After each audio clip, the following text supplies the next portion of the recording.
ఈ రోజుకి కూడా నేను చెప్తా ఉన్నా, ఓడిపోయాం పర్వాలా, ప్రతిపక్షంలో కూర్చొని ఉండం అది పర్వాలా, మళ్ళీ రీల్ వెనక్కి తిరిగి మళ్ళీ అదే రోజుకు మళ్ళీ తిరిగి వెళ్ళి కనీసం ఇలా జరుగుతుందని తెలుసు కదా ఇప్పుడు ఎలా చెప్తావు అని చెప్తే మళ్ళీ ఆ రోజు వచ్చినప్పుడు ఇదే విధంగానే మళ్ళీ చెప్తా.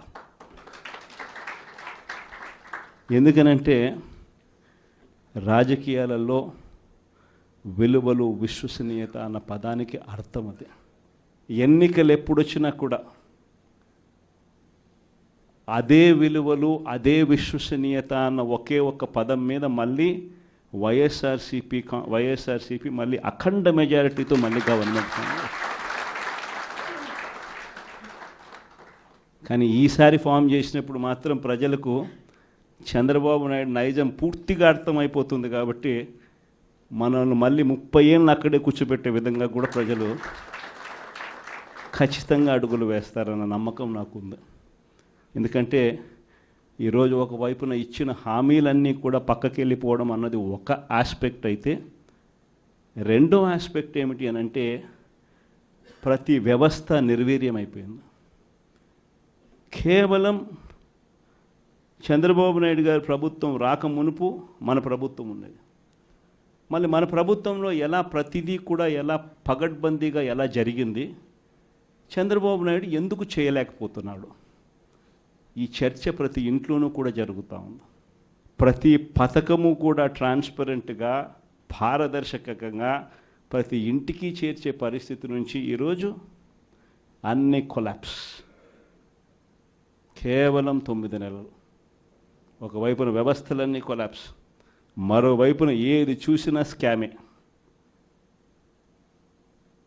ఏ గ్రామంలో చూసినా బెల్ట్ షాపులు. ఎమ్మెల్యే దగ్గరుండి ఆక్షన్ పాడిస్తూ ఉన్నాడు. 2 లక్షల 3 లక్షల నీ ఇష్టం. ఆ 2 లక్షలు కట్టడానికి పోలీసులు సపోర్ట్ చేస్తారు, దగ్గరుండి మద్యం అమ్మేట్టుగా. ఎంఆర్పి రేటుకు వాళ్ళు కొనుక్కుంటారు, ఎంఆర్పి రేటు ప్లస్ ఇలా ప్రాఫిట్ వేసుకొని వాళ్ళు అమ్ముతారు. ఏ గ్రామంలో చూసినా కూడా ఏ బంకులో కూడా ఈరోజు మద్యమే కనిపిస్తూ ఉంది. మొట్టమొదటిసారిగా గవర్నమెంట్ నడుపుతా ఉన్న మద్యం షాపులను తీసేసి ప్రైవేట్ వాళ్ళని తీసుకొచ్చేసినారు. ఇసుక ఎక్కడ పడితే అక్కడ డబల్ ద రేటుకి అమ్ముతూ ఉన్నారు. ప్రతి నియోజకవర్గంలోని పేకాట క్లబ్బులు ఎక్కడ పడితే అక్కడ కనిపిస్తూ ఉన్నాయి. ప్రతి నియోజకవర్గంలో ఏ పని జరగాలన్నా కూడా, ఫ్యాక్టరీ నడపాలన్నా, ఆ నియోజకవర్గంలో మైన్ ఒకవేళ చేస్తూ ఉంటే చేసుకోవాలన్నా, ఏదైనా కూడా నాకింత నీకింత అని ఎమ్మెల్యే దగ్గర నుంచి మొదలైతే చంద్రబాబు నాయుడు దాకా పంచుకోవడాలి. ఇవన్నీ కూడా ఏ స్థాయిలో జరుగుతూ ఉన్నాయనంటే నిజంగా ఈరోజు వైఎస్ఆర్సీపీ పార్టీ కానీ వైఎస్ఆర్సీపీ ఎమ్మెల్యేలు కానీ ఈరోజు నిజంగా చాలా మంచోళ్ళ కింద కనిపిస్తూ ఉన్నారు ప్రజలకు. ఆ స్థాయిలో కేవలం 9 నెలల కాలంలోనే ఇంత దారుణంగా పడిపోయినాయి. ఇవన్నీ కూడా ఎందుకు నేను చెప్తా ఉన్నాను అని అంటే, ఈరోజు కష్టాలు అనేటివి వస్తాయి. ప్రతిపక్షంలో ఉన్నప్పుడు, రాజకీయాలలో మరీ ముఖ్యంగా ఉన్నప్పుడు ప్రతి ఒక్కరూ కూడా ఒక్కటే గుర్తుపెట్టుకోవాలి, కష్టం రానిదే సుఖం రాదు. ప్రతి మనిషి జీవితంలో కూడా కష్టాలు సుఖాలు అనేది పార్ట్ అండ్ పార్సల్. ప్రతిపక్షంలో ఉన్నప్పుడు మన కష్టాలు కనిపిస్తాయి, కానీ ఆ ప్రతిపక్షంలో ఉన్నప్పుడు ఆ కష్టాలలో వచ్చినప్పుడు మనం ఆ కష్టాలను ఎలా ఎదుర్కొంటాం అన్నది మనల్ని లీడర్లు చేస్తాయి. కష్టం వచ్చినప్పుడు మన క్యారెక్టర్ను మనం అమ్మేసుకుంటే, మన వ్యక్తిత్వాన్ని మనం అమ్మేసుకుంటే, ఒక్కసారి బాటిల్లో ఉన్న నీళ్ళు బాటిల్లో ఉంటే బాటిల్లో నీళ్ళు తాగుతాం, బాటిల్లో ఉన్న నీళ్ళు ఒక్కసారి ఇలా పడేసినామని అంటే భూమిలోకి పడిపోతాయి, మళ్ళీ ఏరుకోలేం. క్యారెక్టర్ కూడా అలాంటిదే. ఒక్కసారి విడిచిపెట్టేసినాము అని అంటే మళ్ళీ దాన్ని ఏరుకోలేం. ప్రజల్లో చులకనవుతాం, ప్రజల్లో పలచనవుతాం. ఇది ప్రతి ఒక్కరూ కూడా గుర్తుపెట్టుకోండి. కష్టాలు అన్నటివి ఎల్లకాలం ఉండవు. ఎవరికి ఏ కష్టం వచ్చినా కూడా నా కథ గుర్తు తెచ్చుకోండి. 16 నెలలు నన్ను జైల్లో పెట్టినారు. నా మీద కేసులు వేసింది కూడా మళ్ళీ ఎవరో కాదు, అటు కాంగ్రెస్ ఇటు తెలుగుదేశమే. నా పిటిషన్లో ఎవరు పిటిషనర్స్ అంటే అటు కాంగ్రెస్ ఎమ్మెల్యేలు ఇటు తెలుగుదేశం పార్టీకి సంబంధించిన నాయకులు.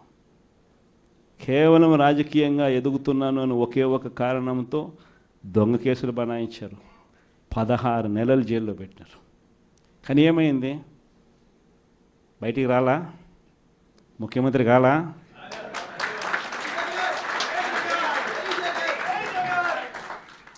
ప్రతి ఒక్కరు ఇది గుర్తుపెట్టుకోండి. ఎవరికైనా ఇంతే. మహా చేస్తే వీళ్ళు ఏం చేయగలుగుతారు? దొంగ కేసులు పెడతారు, కాదండంలా బెదిరిస్తారు, కాదండంలా మహా అయితే 3 నెలలు లోపల వేస్తారు, అది కాదండంలా. కానీ ఏం చేస్తారు? 3 నెలల తర్వాత మళ్ళా వస్తాం, రెట్టించిన ఉత్సాహంతో మళ్ళా పనిచేస్తాం. ఎవరెవరైతే మిమ్మల్ని జైల్లో పెట్టే కార్యక్రమం ఎవరెవరైతే చేస్తారో, మంచి చేసిన వాళ్ళని గుర్తుపెట్టుకోండి, చెడు చేసిన వాడిని గుర్తుపెట్టుకోండి. ఇద్దరిని గుర్తుపెట్టుకోమని చెప్తాను. ఊరికే చూస్తూ ఊరుకోం. వైఎస్ఆర్ కాంగ్రెస్ పార్టీ బ్రతుకుతుంది. వైఎస్ఆర్ కాంగ్రెస్ పార్టీ ఈ రాష్ట్రాన్ని ఏలుతుంది అని కూడా ఈ సందర్భంగా చెప్తాను. మరో 30 సంవత్సరాలు ఏళ్తామని కూడా ఈ సందర్భంగా కూడా మరి గట్టిగా కూడా చెప్తాను. కాబట్టి ఎవ్వరూ కూడా వైఎస్ఆర్ కాంగ్రెస్ పార్టీకి సంబంధించిన ఏ కార్యకర్త వెంటికి కూడా పీకలేడు అని చెప్పి కూడా ఈ సందర్భంగా చెప్తాను. ఇది ప్రతి ఒక్కరూ గుర్తుపెట్టుకోండి, ఒక్కటే గుర్తుపెట్టుకోండి. ఈసారి జగనన్న 2.0 కొంచెం వేరుగా కూడా ఉంటుంది.